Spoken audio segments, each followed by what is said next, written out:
ക്രിസ്തുവിനെ കാണാൻ പറ്റും, ക്രിസ്തുവിൻ്റെ ഉപദേശങ്ങളെ കാണാൻ പറ്റും, അല്ലെങ്കിൽ അവരുടെ അനുയായികൾ പറഞ്ഞിരിക്കുന്ന കാര്യങ്ങൾ കാണാൻ പറ്റും. ബ്രഹ്മം അതിനകത്തില്ല. ബൈബിളിനകത്ത് ബ്രഹ്മം കാണിച്ചു തരാൻ പറഞ്ഞാൽ എങ്ങനെയുണ്ടാവും? അതുപോലെയാണ് സയൻസിനകത്ത് ആത്മീയത കാണുന്നത്. ആത്മീയതയിലെ ഈ പ്രപഞ്ചത്തിൻ്റെ രഹസ്യം എന്താണ് യഥാർത്ഥത്തിൽ? ആത്മീയത എന്ന് പറഞ്ഞു കഴിഞ്ഞാൽ നിങ്ങൾ ഉദ്ദേശിക്കുന്ന പോലെ എനിക്കറിയാം. ഞാൻ ഇത്രയും തുറന്ന് ഇവിടെ കാര്യങ്ങൾ പറഞ്ഞത് എന്തുകൊണ്ടാണ്? ഞാൻ എന്തിനാ വന്നതെന്ന് എനിക്കറിയാം. ഞാൻ ആ പണി തന്നെ ചെയ്യുന്നുള്ളൂ.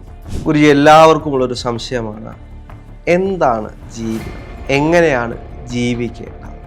അയാളുടെ കാലിൻ്റെ മുട്ടിൽ ഉണ്ടായിട്ടുള്ള ആക്സിഡൻറ്റ് മുതൽ അദ്ദേഹത്തിൻ്റെ കുടുംബജീവിതം മുതൽ ഭാവി എന്ത് സംഭവിക്കുന്നത് അതിനകത്ത് കൃത്യമായിട്ട്. ഇപ്പോൾ ബ്രഹ്മത്തിനകത്ത് നമുക്ക് ബൈബിളിനെ കാണാൻ പറ്റും.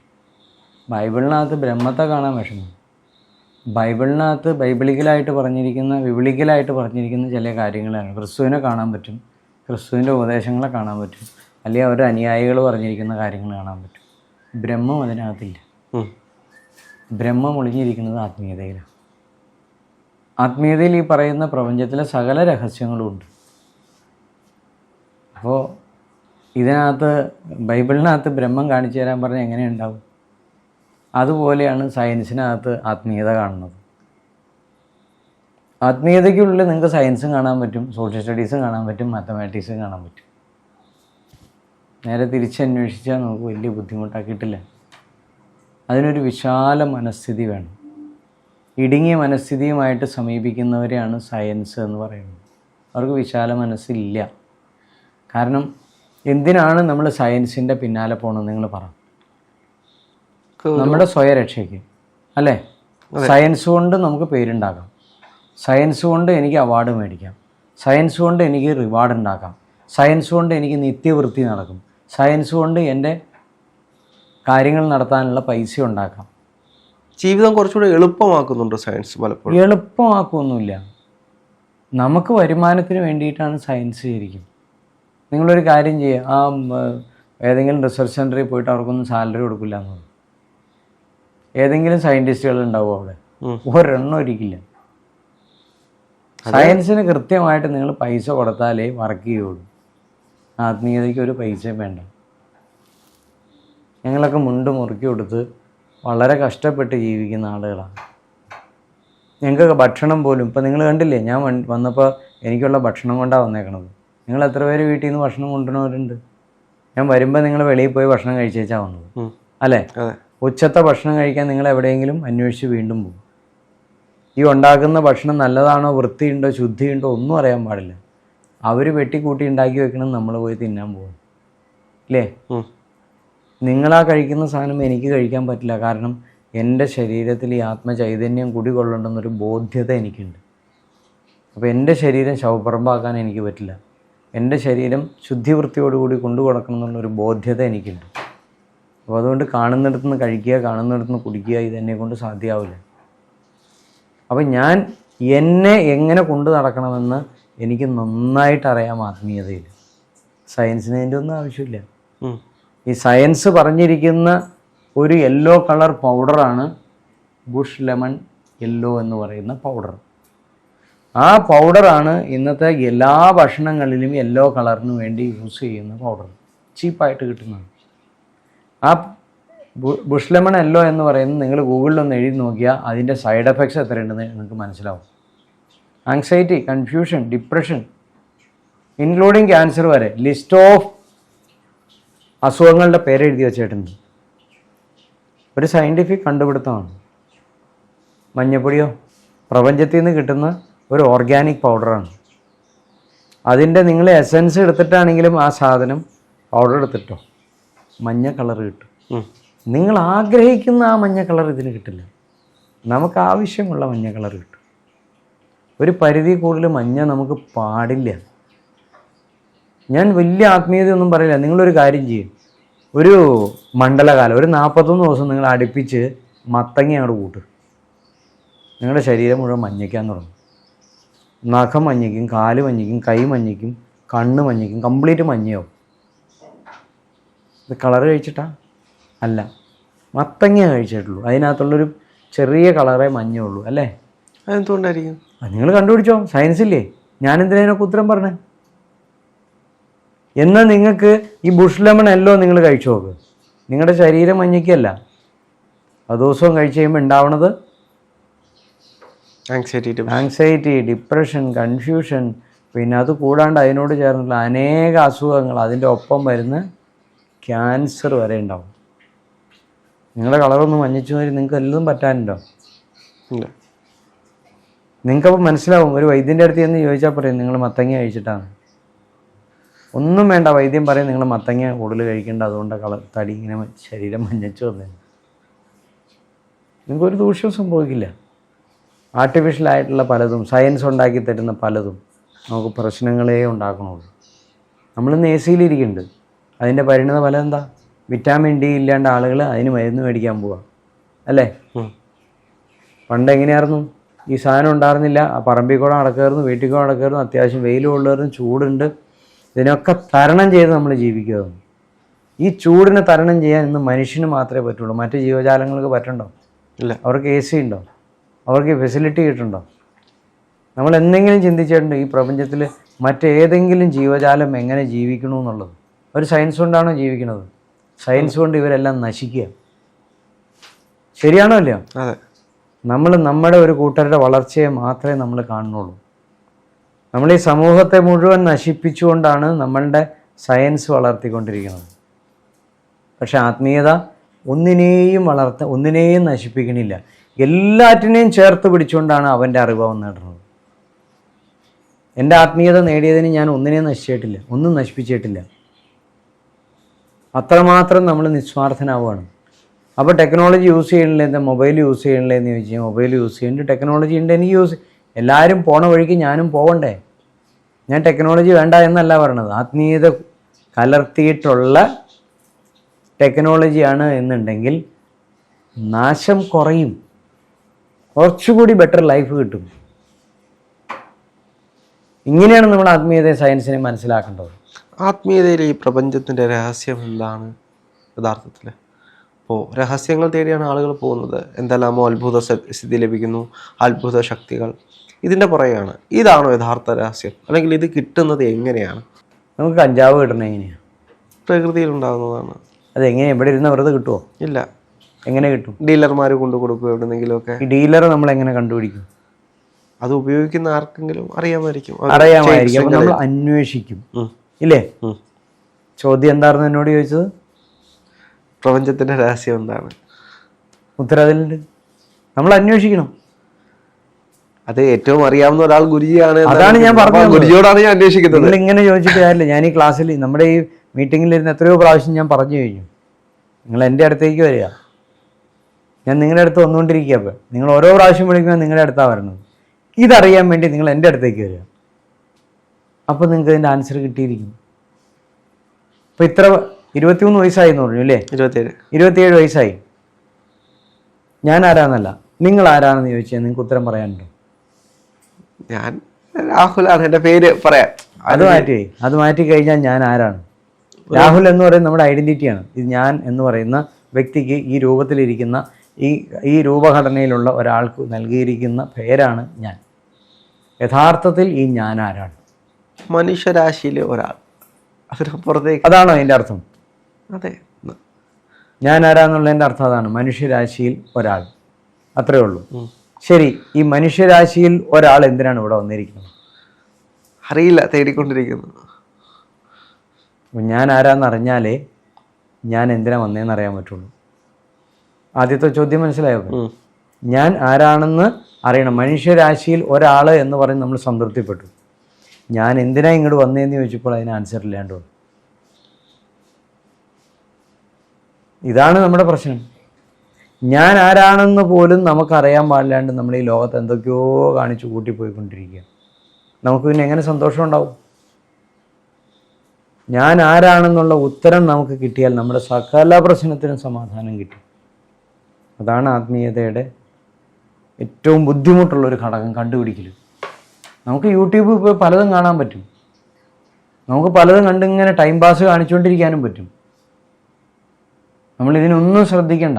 നമ്മുടെ ജീവിതം ദിവസങ്ങൾ നമ്മൾ കളഞ്ഞുകൊണ്ടിരിക്കുകയാണ്. ഈ ദിവസം നമുക്ക് തിരിച്ചു കിട്ടില്ല, പോയതിനൊന്നിനെയും നമുക്ക് തിരിച്ചു കിട്ടില്ല. പോയ നിമിഷങ്ങളോ പോയ ദിവസങ്ങളോ പോയ വർഷങ്ങളോ നമുക്ക് തിരിച്ചു കിട്ടില്ല.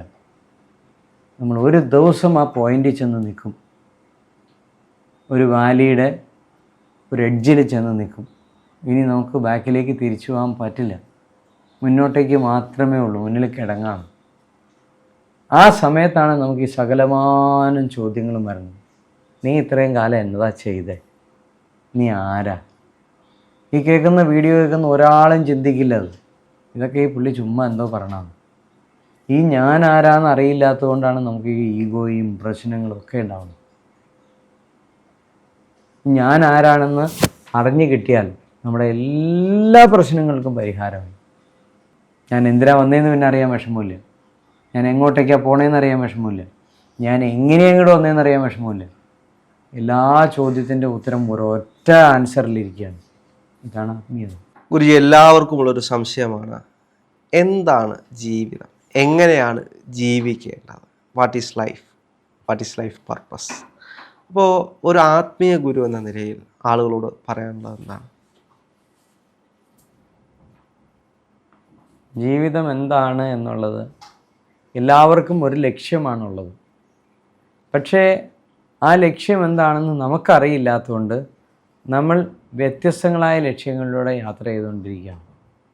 ഇപ്പം എന്തിനാണ് ജീവിക്കണതെന്ന് എന്നോട് ചോദിച്ചാൽ എനിക്കൊരു ആൻസറാണ്, ഞാൻ നിങ്ങളോട് ചോദിച്ചു കഴിഞ്ഞാൽ മറ്റൊരു ആൻസറായിരിക്കും, അപ്പുറമായിരിക്കണ പുള്ളിക്ക് വേറൊരു ആൻസറായിരിക്കും.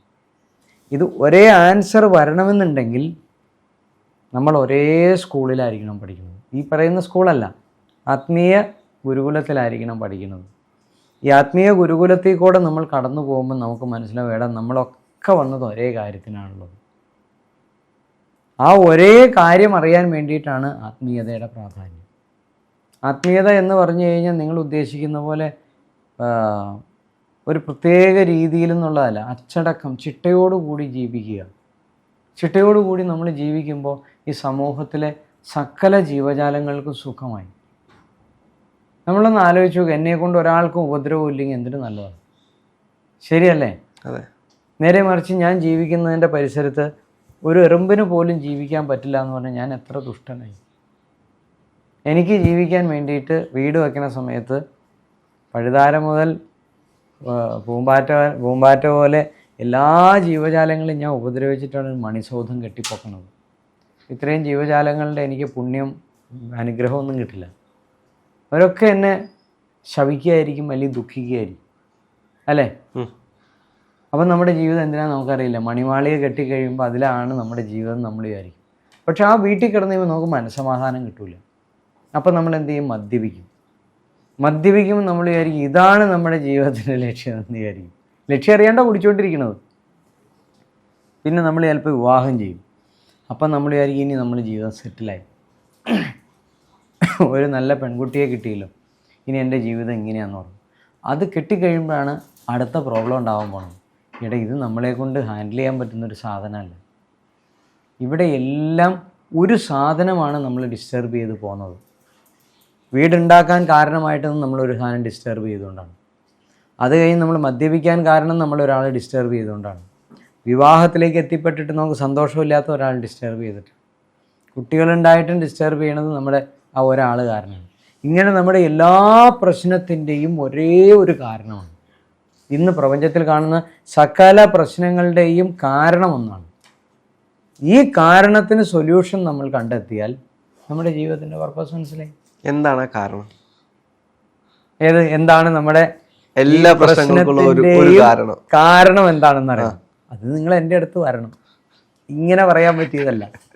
ആ കാരണം ഞാൻ പറഞ്ഞു തരുമല്ല, നിങ്ങൾ അനുഭവിപ്പിച്ചു തരും. അത് നമ്മൾ ഈ ഇലക്ട്രിസിറ്റിയുടെ ബില്ലടയ്ക്കാണ്ട് വരുമ്പോൾ ഫ്യൂസ് ഊരി കൊണ്ടുപോകുമ്പോൾ ഒരവസ്ഥയില്ലേ, അതെന്താ? എല്ലാം നിശ്ചലമാവും. അതുപോലെ നിങ്ങൾ എൻ്റെ അടുത്ത് വരുമ്പോൾ ആദ്യം ഞാൻ നിങ്ങളൊന്ന് നിശ്ചലമാക്കും, എന്നിട്ട് എല്ലാം ഒന്ന് റീസ്റ്റാർട്ട് ചെയ്യും. അപ്പം നിങ്ങൾക്ക് മനസ്സിലാവും, എടാ ഇതാർന്നുമല്ല എൻ്റെ ഞാൻ ആരാണ്, എൻ്റെ ജീവിത ലക്ഷ്യം എന്താണ്, നമ്മുടെയൊക്കെ പർപ്പസ് എന്തിനാണ് ഇങ്ങോട്ട് വന്നത്. ഇതൊക്കെ ഒന്ന് അറിയുമ്പോഴുള്ള ആനന്ദം ഉണ്ടല്ലോ, നമുക്ക് പറയാൻ പറ്റില്ല മോനെ. പക്ഷേ ഇന്നത്തെ നമ്മൾ ഒരുപാട് മനുഷ്യർ നോക്കി, ഇപ്പോൾ ഗുരുയുടെ അടുത്തേക്ക് വരുന്ന ഒരുപാട് ആളുകളുണ്ട്. അതിനപ്പുറത്തേക്ക് 1000 മനുഷ്യർ വെളിയിലുണ്ട്. എന്താണ് ജീവിതം എന്നറിയാതെ, എങ്ങനെയാണ് ജീവിക്കേണ്ടതെന്നറിയാതെ, ജീവിതം മൊത്തത്തിൽ വഴിമുട്ടിയ പ്രശ്നങ്ങളും പ്രാരാബ്ദങ്ങളുമായിട്ട് മാത്രം ജീവിക്കുന്ന മനുഷ്യരുണ്ട്. അവർക്ക് അതിൽ നിന്നൊരു റിലീഫ് നേടാൻ വേണ്ടിയിട്ട് ഇപ്പോൾ ഗുരുജി എന്തായിരിക്കും സജസ്റ്റ് ചെയ്യുന്നത്? അത് ഈ മെഡിറ്റേഷൻ തന്നെയാണോ, അതോ? ഞാൻ ആർക്കും ഒന്നും സജസ്റ്റ് ചെയ്യാൻ ആളല്ല. നമ്മളെല്ലാവരും സ്കൂളിൽ പഠിച്ചിട്ടുണ്ടല്ലേ? സ്കൂളിൽ പഠിക്കുമ്പോൾ നമ്മളെല്ലാവരും പോകുന്ന സ്കൂളിലേക്കാണ്. എൻ്റെ കൂടെ പഠിച്ച ചില കുട്ടികളൊക്കെ കള്ളുഷാപ്പിൽ പോകാറുണ്ട്. അപ്പോൾ അവൻ്റെ ലക്ഷ്യം അവൻ മറന്നുപോയി. എന്തിനാണ് അവൻ കള്ളുഷാപ്പിൽ പോയിട്ട് ഇന്ന് അവൻ്റെ ജീവിതം വഴിമുട്ടി നിൽക്കുന്നത്? അത് അവൻ്റെ കർമ്മഫലമാണ്. ഞാൻ എന്തുകൊണ്ടാണ് അന്ന് സ്കൂളിൽ പോയതും പഠിച്ചതും എനിക്ക് ഇങ്ങനെ ജീവിതത്തിൽ ഇവിടെ വരെ എത്താൻ പറ്റിയത്? എൻ്റെ ഭാഗ്യമാണ്. ഇതെൻ്റെ കർമ്മഫലമാണ്. ഈ കർമ്മഫലത്തെ എങ്ങനെയാണ് നമ്മൾ മാറണത്? ഞാനും നിങ്ങളും, അല്ലെങ്കിൽ ഞാനും എൻ്റെ സുഹൃത്തുക്കളും ഒരുമിച്ച് സ്കൂളിൽ പോകുന്ന സമയത്ത് കള്ള് ഷാപ്പിലേക്ക് പോകണമെന്ന് തീരുമാനമെടുത്തത് ഞാനല്ല, അവൻ തന്നെയാണ്. അവിടെ അവൻ്റെ ഇന്ദ്രിയങ്ങളെ നിയന്ത്രിച്ച് ലക്ഷ്യത്തിലേക്ക് യാത്ര ചെയ്യുക എന്നുള്ളത് അത് അവൻ്റെ ലക്ഷ്യബോധമാണ്. അവൻ ആഗ്രഹിച്ചു, ഇന്ന് വേണ്ട, ഞാൻ അല്പം സൂഹിക്കാൻ പോകാം. ഇനി ഞാൻ അതവിടെ മനസ്സിലാക്കി വെക്കണം, എന്നിട്ടിത് കണ്ടിന്യൂ ചെയ്യണം. ഒരു മനുഷ്യൻ്റെ ജീവിതം എടുത്താൽ, ടോട്ടലായിട്ട് എടുത്താൽ, ഒരു മനുഷ്യനെ ഏതൊരു ജീവിയുടെയും ഒരു ജീവിതം കംപ്ലീറ്റ് ലൈഫ് സ്പാൻ എടുത്താൽ 3 സ്റ്റേജായിട്ട് നമുക്ക് തിരിക്കാം. അതിൽ ഒരു സ്റ്റേജ് മാത്രമേ കംപ്ലീറ്റ് സന്തോഷമായിട്ട് ജീവിക്കാൻ പറ്റുള്ളൂ. ബാക്കിയത്തെ 2 സ്റ്റേജും ഭയങ്കര ദുർഘടമായിരുന്നു. നേരെ മറിച്ച് ലൈഫിൻ്റെ പർപ്പസ് അറിഞ്ഞിട്ട് ജീവിക്കുന്നവന് 3 ഭാഗവും ഹാപ്പിയായിട്ട് ജീവിക്കും. അപ്പോൾ അതിലേതാ നല്ലത്? പർപ്പസ് അറിഞ്ഞ് ജീവിക്കണാണോ അതോ ലക്ഷ്യബോധം ഇല്ലാതെ ജീവിക്കണാണോ? പർപ്പസ് അറിഞ്ഞ്. ഇതാണ് ഞാനീ പറയണത്. സിമ്പിളായിട്ട് പറഞ്ഞു തരികയാണ്. നമ്മൾ പർപ്പസ് അറിഞ്ഞ് ജീവിക്കുമ്പോൾ നമുക്ക് ഭയങ്കര സന്തോഷമാണ്. ഇനി നിങ്ങൾക്ക് മനസ്സിലാവണ മറ്റൊരു ഉദാഹരണം പറയാം. നിങ്ങളോട് ക്രൈംബ്രാഞ്ചിൻ്റെ ഓഫീസിൽ നിന്ന് തിരുവനന്തപുരത്ത് നിന്ന് വിളിക്കുകയാണ്. ഹലോ, രാഹുൽ രവീന്ദ്രനല്ലേ? അതെ, ഞാൻ ക്രൈംബ്രാഞ്ച് ഓഫീസിൽ നിന്നാണ് തിരുവനന്തപുരത്ത് നിന്ന് വിളിക്കുന്നത്. നിങ്ങൾ നാളെ രാവിലെ 10 മണിയാകുമ്പോഴേക്കും ഇവിടെ വരണമെന്ന്. നിങ്ങൾക്ക് ഇപ്പോൾ മുതൽ മൂത്രമൊഴിക്കാൻ മുട്ടും, ടോയ്ലറ്റിൽ പോകാൻ തോന്നും, ഹാർട്ട് ബീറ്റ് കൂടും, ഇല്ലേ? നിങ്ങൾക്ക് ഒരേ ഒരു ലക്ഷ്യമുള്ളൂ, തിരുവനന്തപുരത്ത് നാളെ 10 മണിക്ക് ചെല്ലണം. നേരെ മറിച്ച് നിങ്ങളുടെ എന്ത് ലക്ഷ്യത്തിന്, എന്തിനു വേണ്ടിയിട്ടാണ് പോണേന്ന് അവിടെ നിന്ന് പറഞ്ഞു വരിക്കട്ടെ. മിസ്റ്റർ രവീന്ദ്രൻ, യെസ്, നിങ്ങൾ ഞങ്ങൾക്ക് വേണ്ടി ഇങ്ങനൊരു കാര്യം ചെയ്തിട്ടുണ്ട്, അല്ലെങ്കിൽ നിങ്ങളുടെ പേരിൽ ഇങ്ങനൊരു ഇത് വന്നിട്ടുണ്ട്, നിങ്ങൾക്ക് ഞങ്ങൾ റിവാർഡ് തരാൻ വേണ്ടി വിളിക്കുകയാണ്. നിങ്ങൾ എത്ര സന്തുഷ്ടനായിട്ടായിരിക്കും പോണത്? നിങ്ങൾക്ക് എന്തിനു വേണ്ടിയാണ് പോണതെന്ന് നിങ്ങൾക്ക് അറിയാം. നിങ്ങളുടെ ആ യാത്രയുടെ ലക്ഷ്യം എന്താണ്, അതിൽ എന്താണ് നിങ്ങൾക്ക് കിട്ടാൻ പോണതെന്ന് നിങ്ങൾക്കറിയാം. അത് പോസിറ്റീവാണെന്നും നിങ്ങൾക്കറിയാം, ഇല്ലേ? ഈ ആൻസർ കിട്ടുന്നതുകൊണ്ടാണ് നിങ്ങൾക്ക് സന്തോഷം. ഇന്ന് നമ്മുടെ ലൈഫിൻ്റെ പർപ്പസ് നമുക്കറിയില്ല. അപ്പോൾ നമുക്ക് എന്ത് ചെയ്താലും നമ്മൾ അൺഹാപ്പിയാണ്. കാരണം നമുക്ക് 1000 കോടി കിട്ടിയാലും നമ്മൾ വിചാരിക്കും ഇത് പോരാ, ഇതും കൂടെ കിട്ടിയാലേ നമുക്ക് ആ ബിസിനസ്സും കൂടെ ചെയ്യാൻ പറ്റുള്ളൂ. അപ്പോൾ നിങ്ങൾക്ക് പർപ്പസ് അറിയില്ല. നേരെ മറിച്ച് നിങ്ങൾക്ക് പർപ്പസ് അറിഞ്ഞു കഴിഞ്ഞ് കഴിയുമ്പോൾ, ഇപ്പം ഞാൻ അറിഞ്ഞതുപോലെ എൻ്റെ ജീവിതത്തിൻ്റെ പർപ്പസ് എനിക്ക് അറിഞ്ഞപ്പോൾ ഞാൻ വാരിക്കൂട്ടാണോ ഇപ്പോൾ ചെയ്യണത്? അല്ല, വിട്ട് കളഞ്ഞു, എല്ലാം വിട്ട് കളഞ്ഞു. എന്നിട്ട് എനിക്ക് സന്തോഷം കൂടുകയാണോ ദുഃഖമാണോ? സന്തോഷം കൂടുകയാണ്. ഇതാണ് അതിൻ്റെ പ്രത്യേകത. ഞാൻ ആരാണ്, ഞാൻ എന്തിനാണ് ഇങ്ങോട്ട് വന്നത്, ഞാൻ എങ്ങോട്ടേക്കാണ് പോകാൻ പോണത്, എൻ്റെ ജീവിത ലക്ഷ്യം എന്താണ്? ഇത്തരം ഉത്തരങ്ങളൊക്കെ നമുക്ക് കിട്ടിയാൽ നമ്മളെ പിന്നെ ഏത് കൊച്ചപ്പം വിചാരിച്ചാലും നമുക്ക് ടെൻഷൻ ഉണ്ടാവില്ല, എന്തൊക്കെ വിചാരിച്ചാലും നമുക്ക് ഭയമില്ല, ഒന്നുമില്ല. എനിക്കറിയാം ഞാൻ ഇത്രയും തുറന്ന് ഇവിടെ കാര്യങ്ങൾ പറഞ്ഞത് എന്തുകൊണ്ടാണ്. ഞാൻ എന്തിനാ വന്നതെന്ന് എനിക്കറിയാം. ഞാൻ ആ പണി തന്നെ ചെയ്യണുള്ളൂ. ഞാൻ വന്നതിൽ നിന്ന് വ്യതിചലിച്ച് ഞാൻ ഒരു പ്രവൃത്തിയും ചെയ്യണില്ല. ഇതിൻ്റെ പരിണിത ഫലം എന്താണെന്നും അറിയാം. പിന്നെ ഞാൻ എന്തിനാ ഭയപ്പെടുന്നത്? യേശുക്രിസ്തുവിനെ നാളെ കുരിശിലേറ്റുമെന്നും ഇന്ന ആൾ ഒറ്റ കൊടുക്കുമെന്നും ഇന്ന ആൾ ആണി കൊണ്ട് കൊടുക്കുമെന്നും എല്ലാം വ്യക്തമായിട്ടറിയാം. യേശുക്രിസ്തുവിൻ്റെ സ്ഥാനത്ത് നമ്മളാണെങ്കിൽ എന്ത് ചെയ്യും? ഒഴിഞ്ഞു മാറുന്നല്ല, കണ്ടം വഴി ഓടും, ഇല്ലേ? ക്രിസ്തുവിനറിയാം ഞാൻ എന്ത് ചെയ്താലും എൻ്റെ ജീവിത ലക്ഷ്യം ഇതാണ്, നാളെ സംഭവിക്കാൻ പോണ ഇതാണെന്ന് അറിഞ്ഞുകൊണ്ട് സ്വാർത്ഥനായി നെഞ്ചു വിരിച്ച് ചെന്ന് നിന്നു കൊടുത്തു. നിൻ്റെയൊക്കെ വിഷമം എൻ്റെ നെഞ്ചത്ത് കയറ്റി തീർത്തോളാന്ന്. ആരെയും പ്രാവിയില്ല. ഞാൻ കഴിഞ്ഞ ദിവസം ഒരു വലിയ വ്യക്തിയെ പരിചയപ്പെട്ടു. അയാൾ എന്നെ കാണാൻ വന്നതാണ്. അയാൾ പറഞ്ഞ ചില കാര്യങ്ങളിൽ നിന്ന് അദ്ദേഹം പറയാണ്, അദ്ദേഹം ഒരു മണൽ മാഫിയയുമായിട്ട് ബന്ധപ്പെട്ട ഒരു സംഘടനയ്ക്കെതിരെ അദ്ദേഹം സമരം ചെയ്തു. അപ്പോൾ മാഫിയ ചെയ്ത പണി ആലോചിക്കണം. സമരം ചെയ്തിട്ട് അദ്ദേഹത്തെ അവർ പോലീസിനെ കൊണ്ട് പിടിപ്പിച്ചു എന്ന് മാത്രമല്ല, ആളെ ഇടിച്ച് തവിട് പൊടിയായി. എനിക്ക് തോന്നുന്നു ഒരു 23-27 വയസ്സുള്ള പ്രായത്തിലാട്ടെ, നമ്മുടെയൊക്കെ നിങ്ങളുടെ പ്രായത്തിൽ ഒന്നിനും കൊള്ളില്ലാത്ത പരുവാക്കി മാറ്റി ഇടിച്ചിട്ട്. എന്നിട്ടും അദ്ദേഹം ആ ജയിലിലുണ്ടായ കോമഡികൾ എന്നോട് പറയുകയാണ്. അപ്പോൾ വേദനയാണ്, നമുക്കിങ്ങനെ കേൾക്കുമ്പോൾ ഉള്ളിൽ ദുഃഖം തോന്നുക. അപ്പം ഞാൻ ചോദിച്ചു, ഈ കോമഡി എങ്ങനെയാണ് ഓർത്തിരിക്കുന്നത്? ആ ജയിലിൽ നടന്ന സംഭവങ്ങളുടെ കോമഡി അദ്ദേഹം ഓർത്തിരുന്ന് പറയാണ്. അപ്പോൾ ഈ കോമഡി പറഞ്ഞപ്പോൾ ആണ് ഈ ബാക്കിലെ കഥ പറയുന്നത്. ബാക്കിലെ കഥ പറഞ്ഞപ്പോൾ ഇതെന്താ സംഭവം എന്ന് ചോദിച്ചപ്പോഴാണ് ആ ട്രാജഡി പറയുന്നത്. അപ്പം അദ്ദേഹം ഈ കോമഡി പറയുമ്പോഴും അദ്ദേഹം കിടക്കുന്ന സ്ഥലം എവിടെയാണ്? ഇത്രയും ഇടി കൊണ്ട് പഞ്ഞിക്കിട്ട് ജയിലിൽ കിടക്കുമ്പോഴാണ്. അപ്പം ഞാൻ ചോദിച്ചു, ഇത് എങ്ങനെയാണ് കോമഡി ആസ്വദിക്കാൻ പറ്റിയെന്ന് ചോദിച്ചു.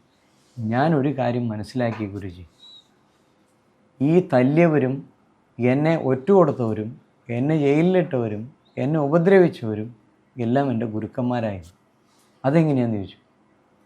അന്ന് എന്നെ അത്രയും ഉപദ്രവിച്ചുകൊണ്ടാണ് ഇന്ന് ഞാൻ ഇങ്ങനെയായത്.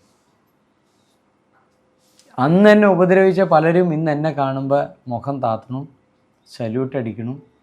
എന്നെ കണ്ടു കഴിഞ്ഞ് കഴിഞ്ഞാൽ എന്താ പറയുന്നത്, ജാള്യത മുഖത്ത് വരണം. അപ്പോൾ ചോദിച്ചു, സാറിൻ്റെ പ്രതികരണം എങ്ങനെയാണ്? ഓ എനിക്കൊന്നുമില്ല, ഞാനതൊക്കെ പണ്ടേ മറന്നുപോയി. ഇപ്പം കഥ പറഞ്ഞപ്പോൾ ഓർക്കണമെന്നുള്ളതല്ലാണ്ട് എൻ്റെ ഉള്ളിൽ എനിക്ക് ആരോടും വൈരാഗ്യമില്ല. അതെന്താ?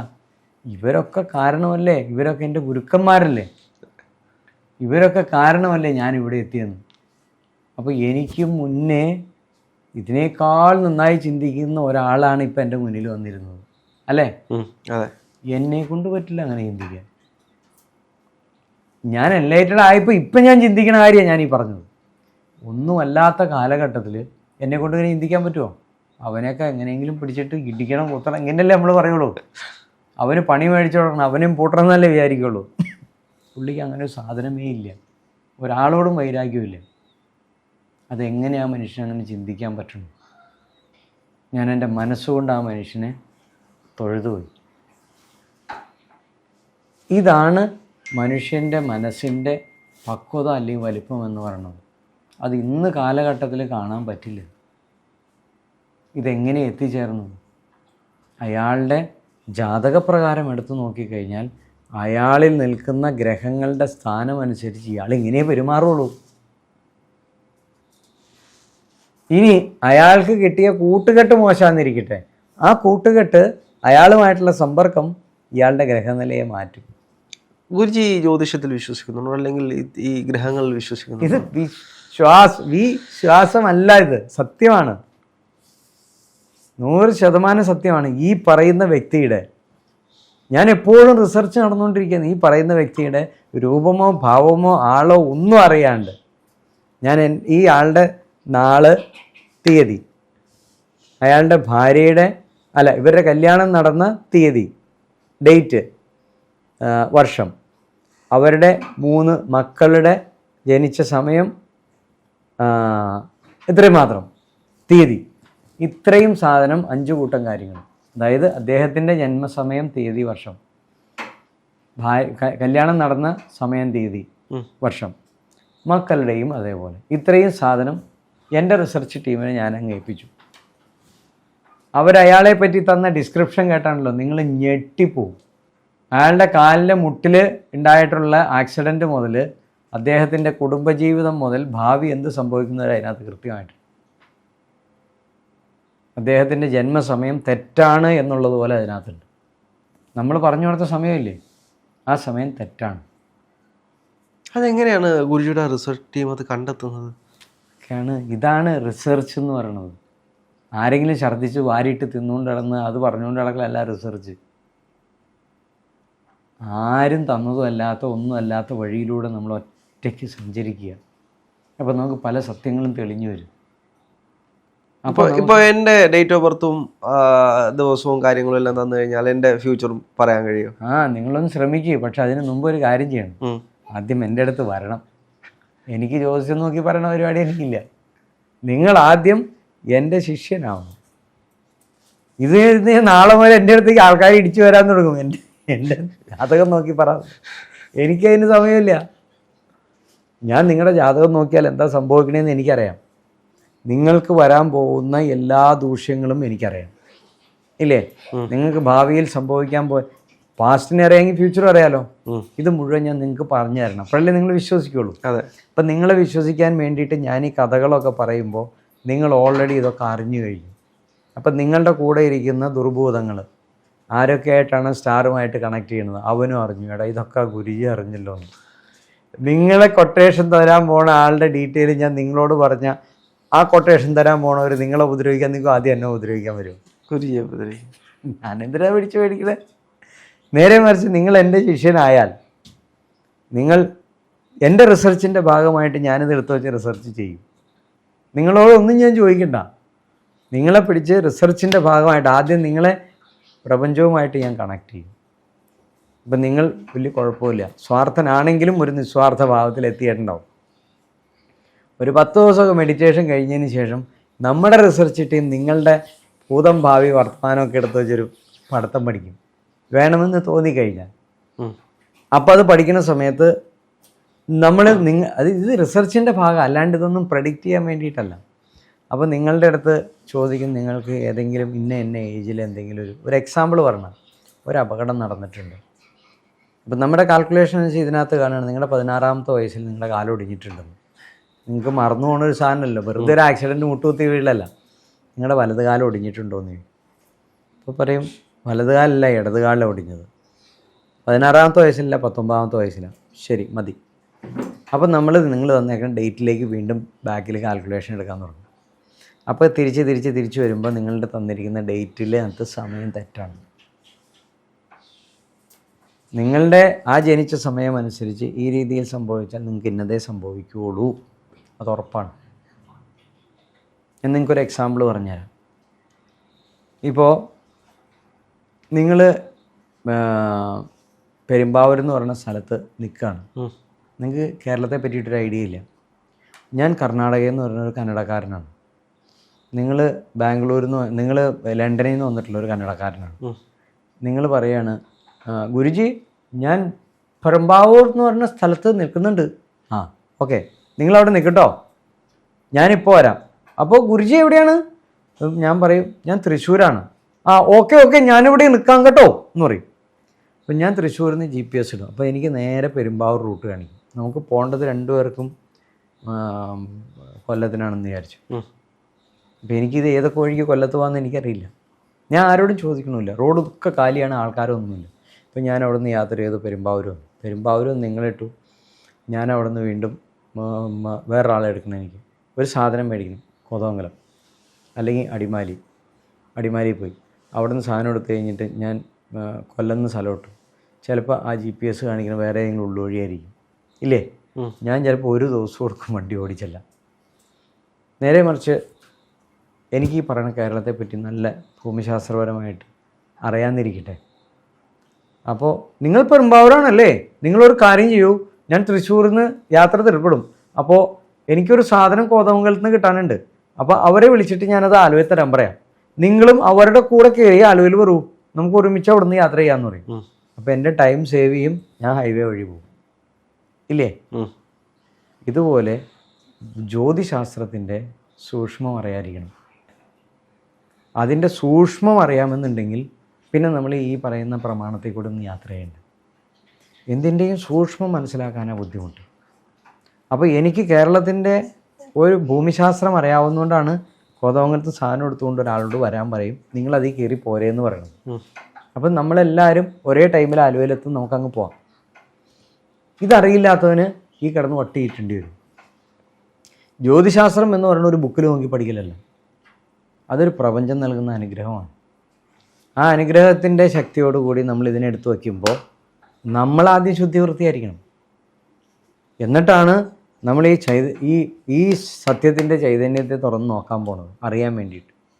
അപ്പം നമ്മളെ കൃത്യമായിട്ട് കാണിച്ചു തരും. നമ്മളെ കാണിച്ചു തരും, നിങ്ങൾക്ക് 16-ാമത്തെ വയസ്സിലാണ് കാലൊടിഞ്ഞിരിക്കുന്നത്, അത് വലത് കാലാണ് എന്ന് ഞാൻ കണ്ടു എന്നുണ്ടെങ്കിൽ അതങ്ങനെ സംഭവിച്ചിട്ടുണ്ടാവണം.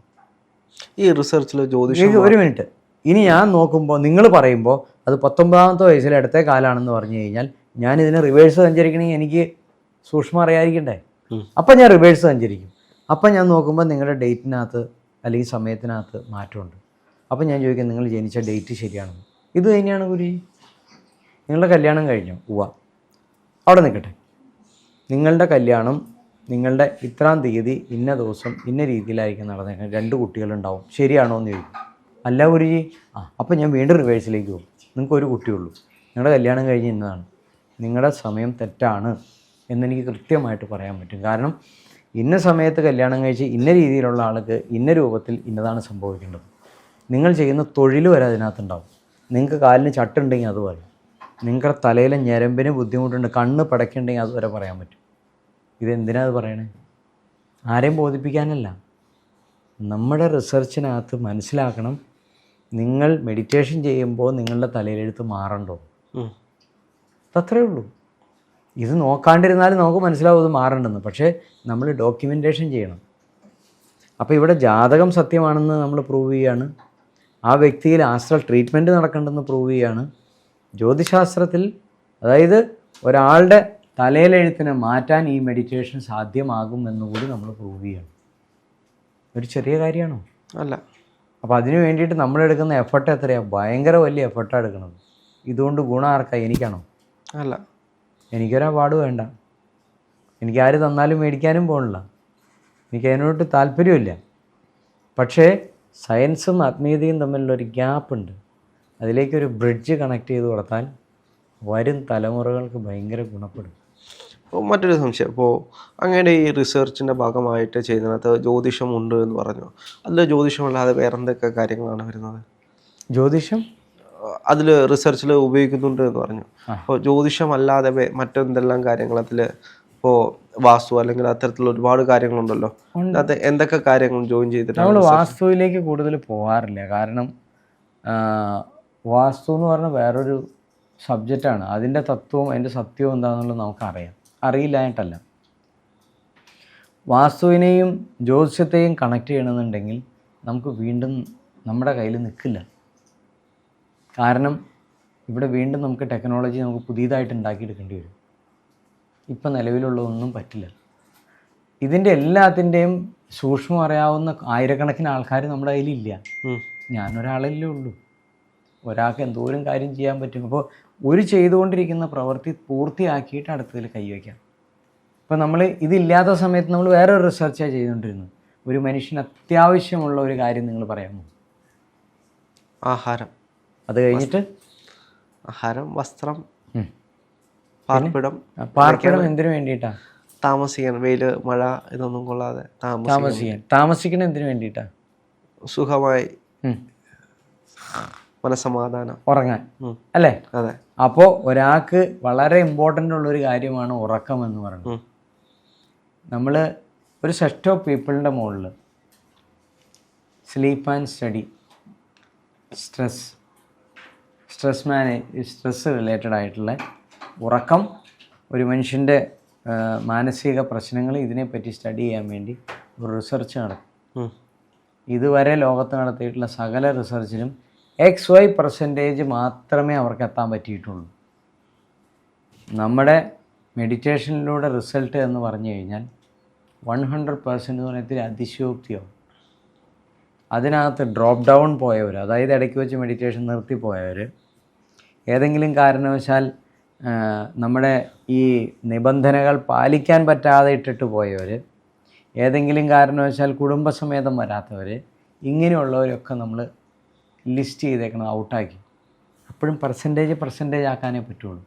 അങ്ങനെ നോക്കിയിട്ട് 68% ആളുകളിൽ 68% ആളുകളിൽ ഉറക്കത്തിൻ്റെയും സ്ട്രെസ്സിൻ്റെയും ആ ബാലൻസിങ് ഈ മെഡിറ്റേഷൻ കൊണ്ട് എത്രമാത്രം ബെനിഫിറ്റ് ഉണ്ട് എന്നുള്ളത് നമ്മൾ റിസർച്ച് ചെയ്ത് മനസ്സിലാക്കി കഴിഞ്ഞു. അതിൻ്റെ ഇത് പബ്ലിഷ് ചെയ്യാൻ വേണ്ടി നമ്മൾ പലരെയും അപ്രോച്ച് ചെയ്യുകയാണ്. ഓരോ പബ്ലിഷിങ്ങിന് വേണ്ടി മേടിക്കുന്ന ചോദിക്കുന്ന കാശെത്രയാണെന്ന്. അപ്പോൾ വളരെ കഷ്ടപ്പെട്ടാണ് ഒരു സാധനം റിസർച്ച് ചെയ്ത് മനസ്സിലാക്കിയത്. അത് പബ്ലിഷ് ചെയ്യാൻ വേണ്ടി ലക്ഷങ്ങൾ കൊടുക്കണം. ആർക്ക് വേണ്ടിയിട്ടാണ്? നമുക്ക് വേണ്ടിയിട്ടാണ്? അല്ല. ഇതിൻ്റെ ഗുണം എന്തെങ്കിലും കിട്ടിയ ഭാരതത്തിന് തന്നെയുള്ളതാണ്, സയൻറ്റിഫിക് ലോകത്തിനുള്ളതാണ്, നമുക്കല്ല. പക്ഷെ നമ്മൾ നിസ്വാർത്ഥമായി ചെയ്തുകൊണ്ടിരിക്കുക. ഇതിനു വേണ്ടി ആരാ ഫണ്ട് ചെയ്യണത്? ഈ തൊണ്ട കീറി ഉണ്ടാക്കുന്ന കാശ് തന്നെ.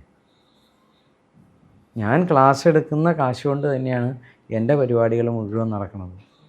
ഒരധർമ്മിയുടെ അടുത്തും പോയി കാശ് പിരിവ് മേടിക്കണില്ല.